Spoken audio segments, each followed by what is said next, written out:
Let me put you there, everyone. I have to... Ay, hindi ka pala.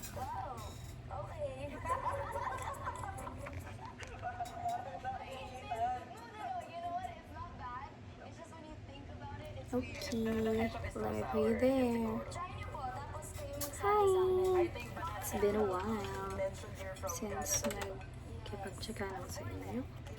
If mayroong background noise, pinapanood ko yung recent video ata ni Benny. I like him naman kasi sa pagiging content creator. Well, lalo na si Baw. Hi, Baw! You're so cutie! And tagal ko nang hindi nag-try maglagay. And meron akong active pimple here. So, lagyan natin siya ng facial mask. Super tagal na nito nung huli ko itong ginawa. This one is a little bit messy. Actually, messy talaga siya. But, it's fine. Wait, so do I put pala this one? And another one here. Para yung mga baby hairs is matak in. Yun man yung tawag doon. So, let's do this. I'll get one wipes. Kasi, this will be messy. Yan lang. Yan ulit. Pakataas lang ng work ko. Actually, dapat day off ko. Hindi ako dapat na magbubukas ng Sunday shift. Pero, okay na din. Tapos, 2 hours and a half lang ako nag-work. Easy. 700 plus. Thank you, Lord. So, tinamad na ako. Hindi na ako nag-open ng ibang slots. Slots. So, gawa tayo na to. Wala akong sa mood mag-video. Pero, gusto ko i-video na maglalagay ako nito. Let's go. And ito ang aking current pimple ngayon. This past, kaninang umaga pala, ayun, sige, yun na lang ang ganap ko. Today is Sunday, yesterday was Sunday. And, nag-simba, nag-meeting kami ng aking mga ka-org. Also, ayun, wala akong panlagay. So, ang ginagawa ko is fingers. Afterwards, nag-wash ako ng hands or ito, wipes. So, nag-meeting kami ng mga ka-org ko kasi balak namin na i-push yung pagkakaroon na ng Facebook page. So, yeah. If you can't see me or if you find this bothering, yung pag hindi ko pagtingin sa phone, it's okay. Don't be bothered kasi I have a mirror in front of me. So, doon ako nakatingin for me to spread all of it evenly, hoping ma-spread ko siya lahat evenly. Pero if not, ito magawa. So, tansya. Wala kasi akong panlagay nito. Pero, nag-work naman sa akin ang fingers lang. So, ito na yung gagamitin natin. Sana lang magkasya. Although, I have another one pa naman. Pero, one is enough naman. So, it's fine. Pero, parang ang onti nung laman nito.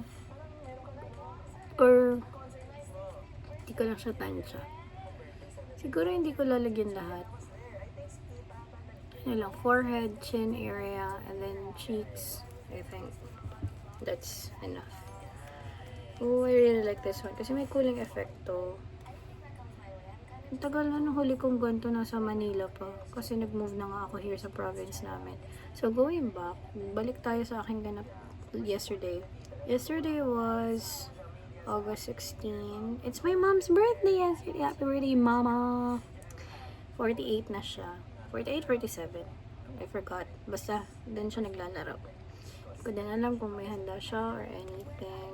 But, hi mama. Sana happy ka. Happy ako here. Namimiss na kita. I love you so much. See you soonest.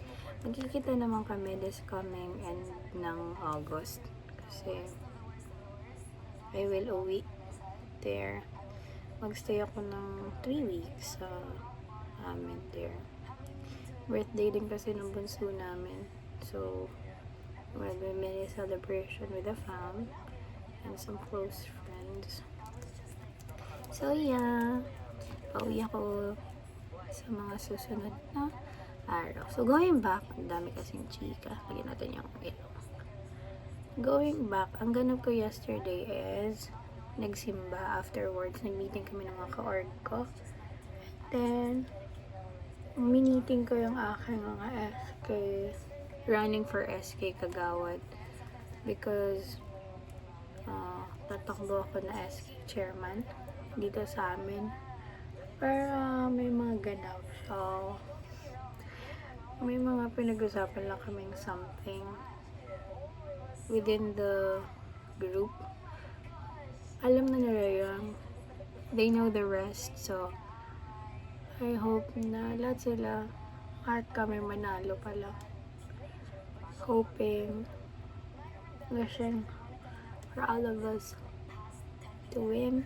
Hoping. And, hala parang ang pangit naman pag ganito. But let's see. Feel ko kasi hindi na siya kasha. But, I don't know. After nun, nag-chase, syempre may kasama ng chismisan, chikahan, and all. Bonding na din.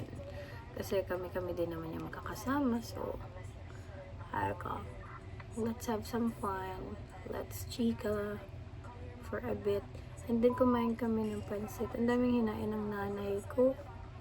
Naghain siya ng rambutan, naghain siya ng dragon fruit na shinik, tapos nagpansit, nag-juice, so many. Hindi nanay, daming hinain, busog-busog ang aking mga visitors. And then, ayun, after nun, sobrang sakit ng ulo ko. So, before that, naglinis pa ako ng ref. Tapos, pinalagang ko pang aking doggo na si Jaco kahit hapon na para clean siya. After nun, nagbigo na ako. And then, ayun, nag-sleep ako kasi 11 pa naman yung work ko today. Or yung shift ko yesterday na matapos nga today, which is 17 na. Well, parang kakasya siya, but let's see. Tapos,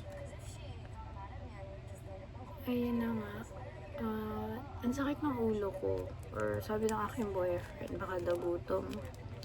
Or ayun, kulang sa sleep. Kasi nagpuyat din kami ng friends ko na girls yesterday? Hindi. No? Kailan ba? Before yesterday.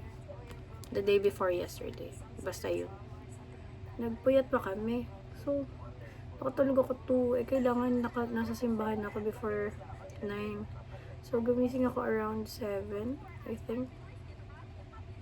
Tapos, nag-prepare pa. Ayun, puyat. Tapos, pagdating ko, hindi na din ako nakapagano kasi dire-diretso nag-meeting. After ng meeting, may isa pang meeting. And then, yun, naglinis ako ng ref. Tapos, niligaw ko ang aking doggo. And then, saka lang ako nakaligo around 4 na ata. Something. Yeah. I think. So, ayun na. Nagpahinga na ako. Nag-rest na ako. Nag-sleep na ako hanggang night time. Nagising ako ay mga 8:30. Humirit pa ako. So, 9:30 na ako talaga super nagising. Sinulit ko kasi sobrang sakit ng ulo ko. But, okay naman na right now. Hindi naman ko na ng gamot. Kumain kasi ako ng pagkagising ko before work. And also, yun, nagsend ako ng pictures na for antag dun, documentation nung naganap na fiesta sa isa kong ka-org. Kasi siya ang aming gagawa ng ang post sa Facebook. Sinend ko na lang sa kanya yung need i-post, yung pictures. Tapos may pinagawa ko sa kanya na gawin niya yung for August 10. Kulang pa kasi kami ng for August 10 posting. So sabi ko, up to her na. But sabi ko kahit simple na lang, okay na yan. Nag-meeting din kami about sa upcoming naming event. Medyo big. Not too much naman na as in vongacious. But ayan, maglalaan din kami ng time and effort and money as well. Sana matawid kasi it will be fun and para din sa kabataan yun. Sana mapush lahat.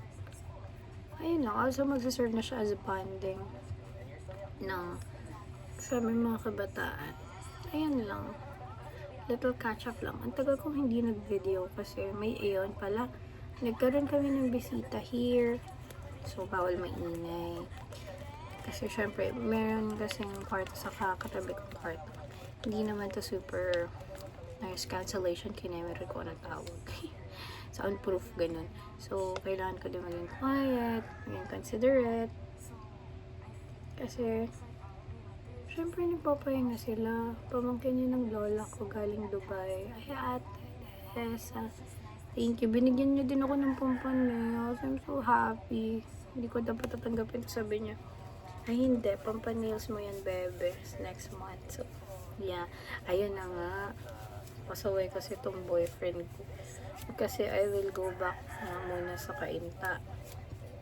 Tapos, sabi niya, nag-suggest daw siya. Suggestion niya lang daw na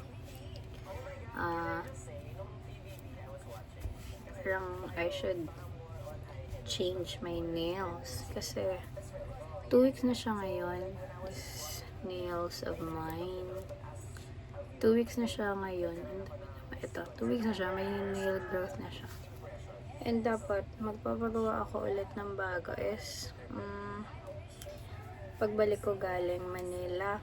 Pero tama din naman siya. Baka din kasi ma-bother ako na super laki na nung agwat ng nail growth ng nails ko. So sabi niya, nag-suggest lang daw siya. Same day, nagtanong na ako sa nail tech ko kung how much yung mga bet ko. Nag-down na din ako ng half. Para tuloy na. So, ngayon, super naguguluhan ako kung ano yung gusto kong ipagawang nails. So, pero nagpa-pull ako. Meron akong bet yung classy talaga. But, I don't know. Napapagusto din ako dun sa purple. Hindi pa kasi ako nagtatry ng purple nails. Although, purple is my favorite color. Pero hindi pa ako nagtatry ng purple talaga sa nails. Ayan, very classy siya na cat eye. So, I don't know kung kailan ako actually yung date carry pala, pero the design itself, then ako super nahihirapan. I don't know what to choose. Wala kasi akong wala akong picture sa tablet. Pero super classy niya. So, I don't know. Pero, sige nga.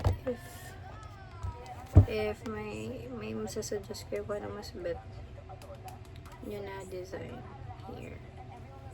It's either, I'll show you guys.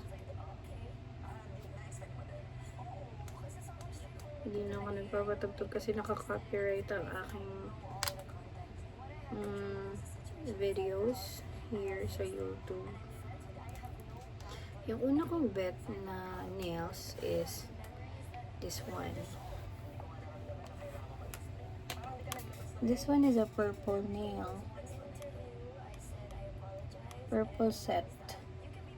Tapos, yung isa very classy. Nakita ko lang siya sa isang video sa Facebook or sa TikTok. I forgot. This one, wait. Super haba na ng chika namin ng nail tip ko. Hello mga miso, ito napapakita ko na Ito sa siya. inyo kung paano ko ito ginawa. Pero bago yan, Ay, syempre, wait. Dun na sa forward. diba? Sobrang happy ako kasi